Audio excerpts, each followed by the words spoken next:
Hello po, ako po si Wisdom Ison at ito po ang aking Jetour X70 Lightning IDM. Samahan niyo po ako sa Manibela Owner's Review.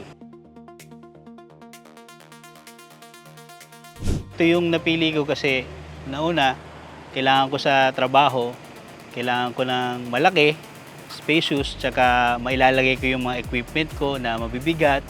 Tapos pati yung mga kasama ko sa trabaho, yung crew, may isasakay ko. Yung pangalawa, mas fuel efficient siya kasi pagka nasa city drive ako, hindi ko na halos ginagamit yung fuel. Pure EV lang ako. Gagamitin ko lang siya pagka nasa highway, pagka babiyahe ako ng mas malayo. So mostly, ang gasolina ko umaabot halos ng 1 buwan. Sobrang tipid niya, di ba? Compare sa normal na ICE. Noon, meron akong sedan. Parang halos weekly naggagasolina ako eh. Eh dito, halos 1 buwan bago ko bumisita ng gasolinahan. Sa ngayon, ano na siya, almost 5 months. Ang odometer ko nasa 9,000 plus na. Hindi pa ako nakakapagpa-PMS. Isa yon sa factor kaya ko siya napili kasi low maintenance. Hindi mo kailangan bumisita agad-agad sa kasa kasi nga hindi mo naman ginagamit yung gas engine niya. Regular, di ba? Pagka ginamit mo siya ng 1 buong araw, kailangan mo siyang i-charge. So, depende pa yun sa driving habit mo, di ba?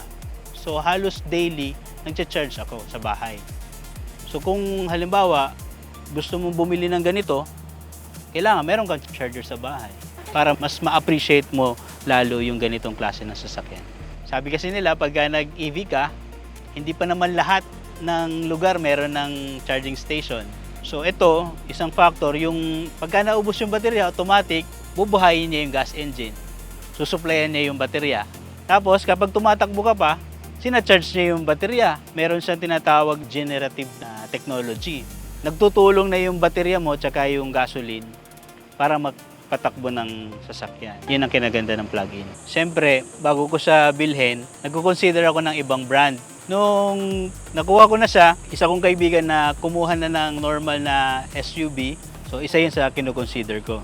Kaso, nung na-test drive ko to, iba yung naramdaman kong driving comfort. Tsaka, habang tumatakbo kami, syempre nakikita nung partner ko yung kalsada, meron siyang transparent chassis.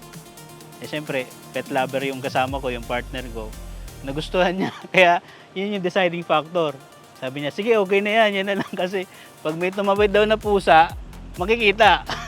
Nakakatuwa lang kasi mas na-appreciate ko siya nung biglang nagtaas ang presyo ng gasolina. Yung kasama ko, nagtanong sa akin, sabi niya, oh, kamusta yung Jetour mo? Mukhang hindi mo ramdam ang krisis ah. Sabi ko na lang sa kanya, medyo. Samantalang siya, talagang kahit kanto-kanto lang yung hatid sundo lang niya na anak niya, eh, talagang ubos-ubos daw yung kanyang yung gasolina. I appreciate na ito yung naging namin, sasakyan namin. Malaking tulong to sa business namin kasi nga noon wala pa akong ganito, nagdadalawang sasakyan ako, nag-aarkila pa ako ng pwede kong kargahan. Ngayon hindi na. Kasya na yung crew ko, tsaka yung mga gamit ko. Na-maximize ko yung sasakyan. Isa sa kinatuwa ko dito yung auto hold system niya. Magiging iba yung driving habit mo kumpara sa normal na gas type. Kasi ito, mas gusto niya yung decisive ka, hindi yung alanganin. Para maingatan mo yung ganitong sasakyan na plug-in na more on computer. Pagka sa traffic, yung tapak mo lang, yung bitaw mo lang, aandar na yan yung sasakyan mo. Ito, hindi siya kagaya ng gano'n na alanganin. So, kailangan kung andar-andar, hinto-hinto. O hindi mo na kailangan mag-shift ng cambio. Tatapak ka lang sa brake, bitaw brake, nakahinto na siya. Parang relax ka sa pagdadrive. Tapos meron din siyang assistive lane. Tuturuan ka niya maging masunurin sa daan. Pagka lumipat ka ng linya na hindi ka nagsisignal, tutunog siya. Tapos, i-assist ka rin niya. Pwedeng pagka nabitawan mo yung manibela, hindi siya lilipat. Basta-basta aalis sa linya. Isa sa nagustuhan ko, mataas ang clearance niya eh. So, pag dumaan ka sa mga lubak, sisiw sa kanya. Charging time niya, direct answer is 6 to 9 hours. Depende sa paggamit mo. Kung naubos mo siya, totally mga 90% yung nabawas sa battery niya. Kakain siya ng mga 9 to 10 hours, mga ganun. Oo, ang full tank ko naman dito maabot ng 4,000. Ang claim kasi nila 1,200 kilometers combined. I believe na achieve ko naman yon sa loob ng isang buwan mahigit. Kaya ito yung nagustuhan ko kasi yung kulay niya, gray, elegant, tingnan. Tsaka hindi rin masyadong agaw attention. Ayoko nung masyadong papansinin sa kalsada. Tsaka yung forma niya, very premium. Nagustuhan ko rin to. Yan, yung grills niya, hindi masyadong matapang tignan. Sabi nga nila, pogi daw eh. Ito, yan. Nagustuhan ko din yung forma ng ilaw po. Tapos ito, dinagdag ko na lang. Kaya Transformers kasi yung iba brand eh. Wala naman ako makitang Jetour doon. Transformers na lang.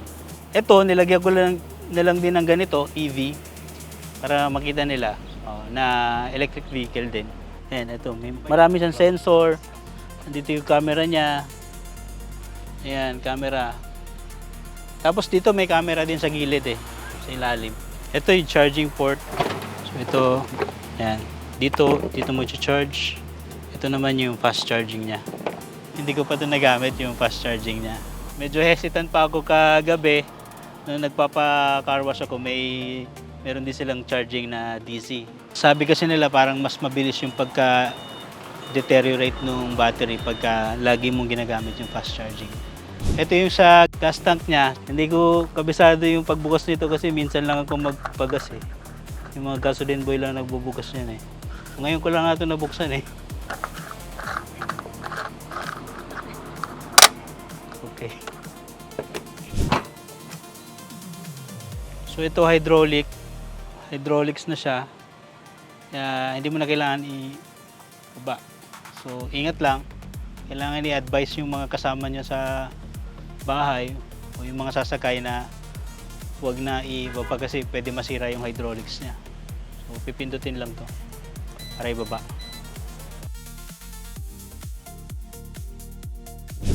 Pag nakataas yung upuan, ito yung pwede mong paglagyan ng gamit. Ito yung pwede mo pang paglagyan na gamit. Ayan, dyan yung ibang mga accessories.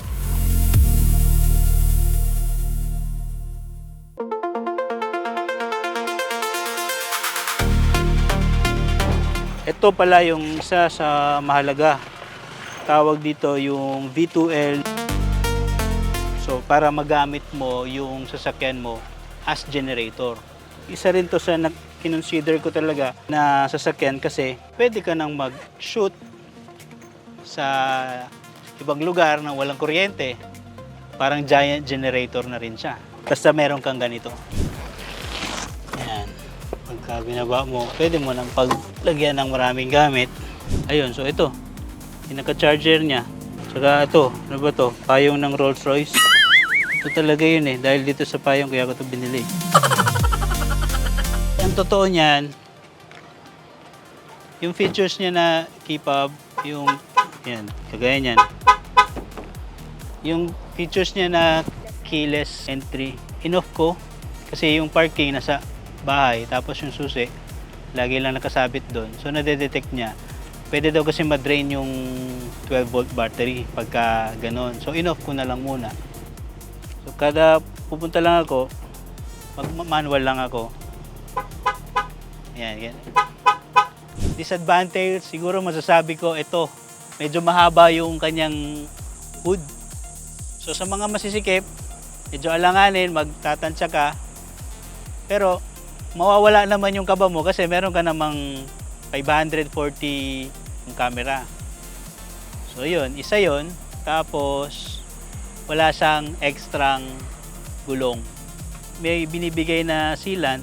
Kaso, siyempre, iba pa rin yung may ekstrang gulong. Iba yung peace of mind na may bibigay nun.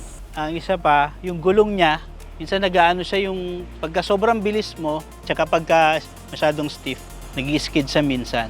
So, nasa sayo na lang kung gusto mong i-upgrade. Dito naman tayo sa loob. Isa sa mga nagustuhan ko dito yung sunroof niya.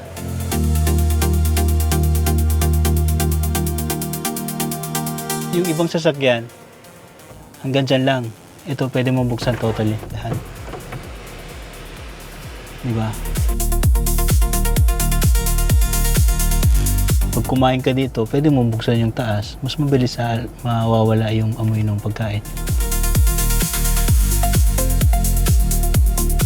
So, ito, as bilang driver, di ba, gusto mo yung maluwag ka na kapag drive.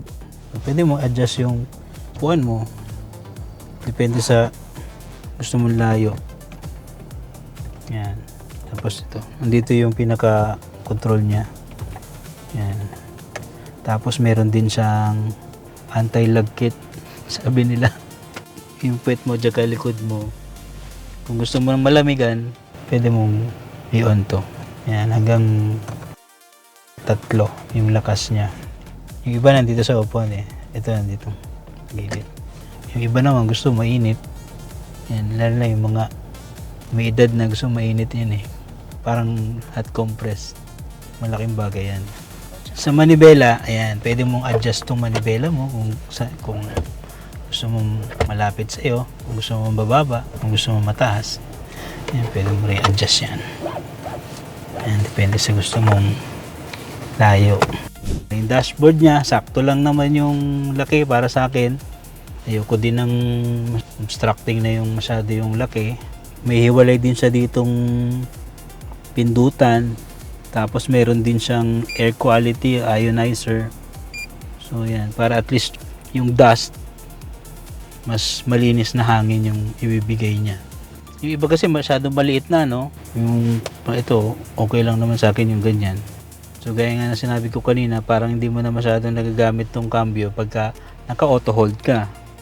May mga nagtatanong kailan ba daw gagamitin yung auto hold at hindi. Sa akin, lagi lang yan naka-on pagka bumabiyahe ako.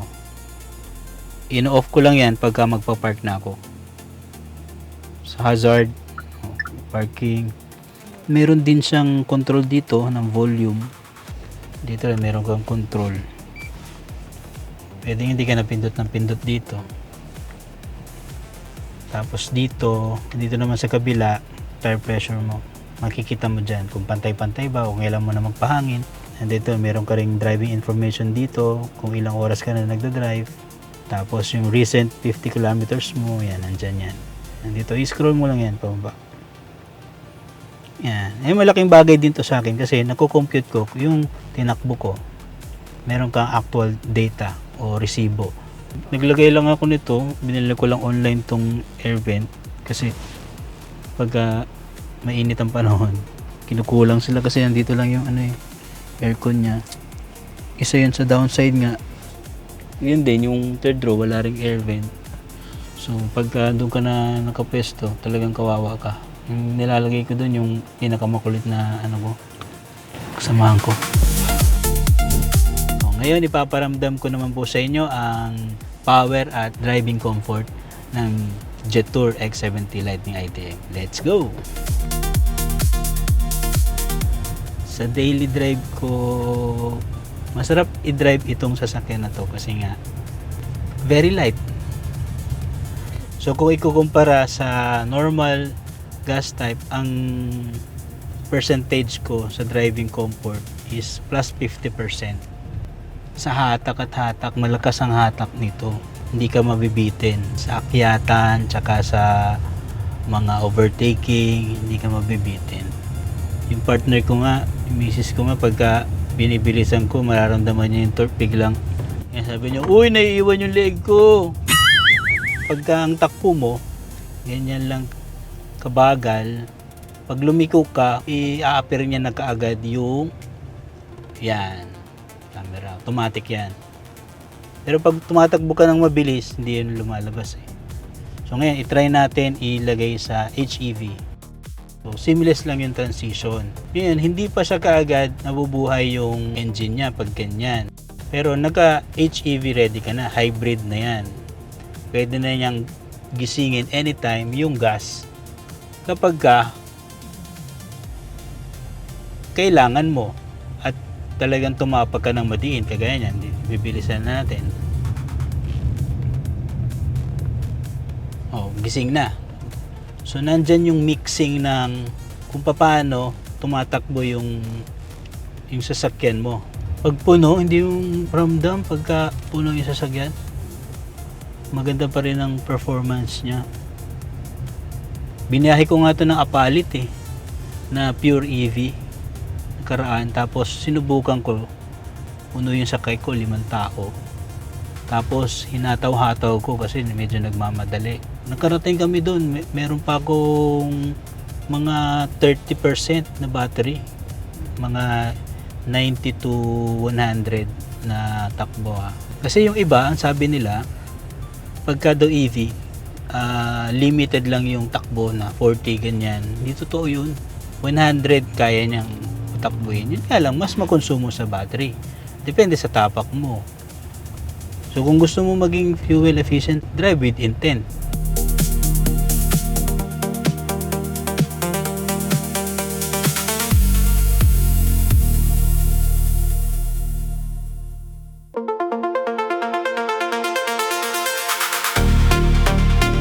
Ang pinakamalayo ko napuntahan yata is Baguio. Baguio na ba? Kasi nakarating na rin ako ng Bataan. Tapos sa Calatagan, Batangas. Sobrang swabe ng driving. O yung Baguio namin, tsaka yung Calatagan, 1 full charge, tsaka 1 full tank. Yung shoot kasi namin doon is 2 days, no? Wala pa naman mga charging area doon sa mga pununtahan namin. Talagang bubuhayin mo yung ano niya, yung gasolina niya. Sa Baguio kasi, nung inakyat namin to, kinailangan ko mag-mandatory. Kasi wala na akong battery. Ang mandatory kasi, ibig sabihin yan, pipilitin mo na supplyan ka ng battery. Bubuhayin niya yung gas engine, dual purpose. Papaandarin niya yung sasakyan, tsaka magpo-provide siya ng parang magiging generator na siya para dun sa battery mo, para supplyan niya. So dapat kabisado mo rin yung features na yan para alam mo kung paano siya maximize. Tapos ano naman tong save 70%. Yan, pipilitin niya makapag-save ka ng 70, 'di ba? 60 na lang ngayon. So dahil naka-intelligent mode ka, computer ang bahala kung ano yung diskarte na gagawin niya para makasave ng 70%. Madalas ko naman tong ginagamit daily use, paghatid sundo. Next target ko na i-drive itong sasakyan is Bicol. Napakaganda ng safety features nito kasi meron siya yung ADAS na tinatawag. Na-experience namin yung minsan nung may biglang kumat na motorsiklo. Hindi ko na kailangan tumabak ng brake. Siya na mismo yung computer na yung nag-decide na huminto kasi may mababangga. Tapos kahit mabitawan mo yung manibela, sasabihin niya, hawakan mo yung manibela. Ganun. Sa window, meron siyang global window din na tinatawag. Ilolong press mo lang yung unlock button dito ng matagal. Pwede na yung magbukas lahat.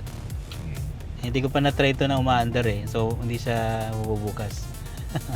Long press yung lock button. Sasara lang sabay-sabay lahat. Pag tumakbo ka ng 20 pataas, automatic na yan maglalak lahat ng door. Ito, pataas tayo. Titingnan daw natin kung gaano kaganda yung atag niya, no? So yan.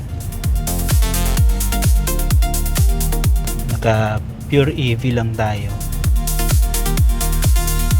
Light nga lang yung tapak ko Ang tawag sa driving na ginagawa ko is feather light foot. So, hindi mo kailangan magtumapak na mabigat, ganyan, kagaya ng ganyan. Mas matipid yung magiging consumption mo. Kasi parang hinahayaan mo na lang yung sasakyan na yung arangkada niya, smooth, suwabe lang yung pasok ng power. So, ang advice ko sa mga gustong kumuha ng ganito, i-unlearn yung old habits ng sasakyan, aralin, i-research yung, kasi may maintenance siya, tapos yung driving habit, may mga downside, kung kaya mong i-accept yun, kung kaya namang gawa ng paraan, mabubuhay ka naman sa ganon, di good. Tsaka maganda naman yung yung warranty niya kasi yung battery niya 8 years ang warranty. Tapos yung engine naman 10 years. Regarding naman sa resale value na sinasabi nila na pagka daw bumili ka ng ganito, como China yan, ganyan. So yung resale value parang bumababa, ganyan. Sa akin naman, hindi ko na tinitignan yun kasi yung naibibigay niya na comfort tsaka yung tipid, mas importante sa akin. Yung savings mo, di ba? Pwede mo na ipang bili uli ng bagong sasakyan. O kaya ipambili ng other equipment na kailangan mo. It's a matter of control ba? Kung nag-normal gas ka, hindi mo control. Kailangan mo magpa-PMS ka agad na after 1,000 odometer mo, di ba? So yung na-save mo na time, tsaka yung na-save mo na money, di ba? Napakahalaga nun mahalaga yung oras. Tapos, wala pang coding. Daily pwede mong gamitin, anytime. Kung mag-city drive ka, hindi ka gumagamit ng fuel. Pero kung wala ka naman balak na ibenta at gagamitin mo naman on a daily basis, tsaka sa trabaho mo, I believe mas practical kung ito yung kukunin. Actually, kabubukas lang ng factory nila, diyan alam ko, isang malaking factory warehouse yun na andun na lahat ng mga materials na kailangan. So anytime, pagka may palya, yung isang parts mo, pwede ka na kagad makakuha. Hindi ka maghihintay ng ilang weeks, ilang gano'ng katagal. Isa pa sa nagustuhan ko dito, sa battery nito, hindi siya isang buo, halimbawa masira. Hindi siya isang buong papalitan. Modular siya. Tapos kung naka-warranty ka naman ng 8 years, libre pa yon, di ba? Hindi masakit sa bulsa, sabi nila. So nakuha ko po ito sa halagang 1.5 million at para sa akin sulit at very practical naman ang pagkuha ko ng sasakyan na ito. And kung tatanungin niyo ako kung may re-recommend ko ba ito sa iba, of course naman. At yan po ang ating Jetour 2026 X70 Lightning IDM. At huwag po sana natin kalimutang mag-like, subscribe at follow para po sa mas maraming astig pero practical na vehicle reviews. At lagi po nating tandaan, mata sa kalsada, kamay sa manibela.